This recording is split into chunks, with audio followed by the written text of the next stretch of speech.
Halo, salam dan bahagia Bapak dan Ibu guru hebat dan jumpa lagi bersama saya Roni Haryanto Bijo di sesi check-in mingguan. Asik. Jadi di sesi ini saya akan mengangkat sebuah topik atau judul yaitu kekonyolan guru zaman now.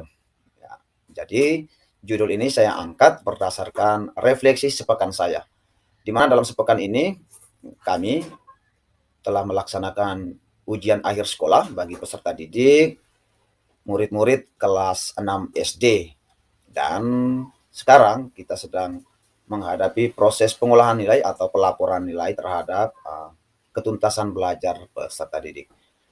Ada catatan yang menarik dari hasil refleksi saya, yaitu di zaman sekarang ini masih ada rekan-rekan pendidik yang beranggapan bahwa penilaian itu mau dibilang ya bisa diberikan atau dilakukan sesuka hati, karena mereka berpandangan bahwa peserta didik ini ya, mereka akan berkembang sesuai dengan berjalannya waktu. Jadi ini pendapat yang sangat luar biasa kekonyolannya. Ya, kenapa saya bilang konyol? Karena pertanyaan baliknya adalah, dari mana kita sebagai seorang guru bisa yakin dan percaya peserta didik itu dapat berkembang seiring dengan berjalannya waktu, kalau kita sendiri tidak memiliki catatan perkembangan peserta didik? Ini yang bahaya. Sehingga ketika saya mendengar ya pendapat seperti ini, ya, ingin ketawa takut dosa, menangis juga sedih, bukan saya yang buat. Ya, kita yang dengar cuma bisa beri pencerahan. Ya, sehingga melalui video ini saya mencoba untuk berbagi pandangan saya. Karena sebagai guru tentunya kita juga harus memahami prinsip-prinsip penilaian itu.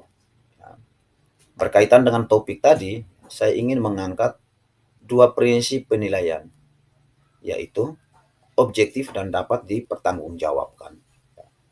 Objektif yang artinya ya pemberian penilaian itu harus sesuai dengan kenyataan yang ada dan dapat dipertanggungjawabkan. Saya berharap ketika ada orang tua murid yang menonton video ini, ya, jangan lupa untuk peduli terhadap pendidikan anak. Kalau bisa, ya, berkolaborasi bersama guru, kunjungi sekolah, ya, cari tahu, lihat daftar nilai dari peserta didik. Ya, jangan sampai nilai yang diberikan itu adalah nilai siluman hanya karena guru-guru malas melakukan analisis dan penilaian itu sendiri. Ya, sehingga penilaian itu tidak menjadi objektif dan dapat dipertanggungjawabkan. Karena itu sekali lagi Bapak Ibu guru hebat yang menonton video ini, jangan mengikuti pola pikir seperti apa yang saya sampaikan, karena itu adalah sebuah kekonyolan di mana kita sebagai tenaga pendidik, sebagai guru yang seharusnya memberikan teladan yang baik untuk memberikan penilaian ya, yang bisa mendukung perkembangan anak. Justru sebaliknya kita yang menghancurkan perkembangan mereka dengan pola pikir yang keliru. Ya.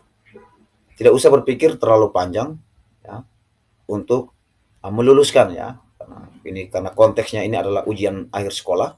Ya, jadi tidak usah terlalu berpikir panjang tentang bagaimana cara meluluskan. Dengan analisis itu sebenarnya bisa membantu kita untuk mengukur ya, keberhasilan kita terkait dengan materi yang telah kita ajarkan kepada peserta didik. Dan kurikulum merdeka memberikan keleluasaan bagi guru untuk menciptakan proses pembelajaran yang berkualitas. Ya. Ingat, proses pembelajaran yang berkualitas, ya, bukan proses ya penilaian ujian akhir yang berkualitas, sehingga tanpa remedial nilai 60 dikasih 80. Dan saya yakin dan percaya tanpa analisis ya, kita sebagai guru akan sulit menentukan program remedial maupun pengayaan.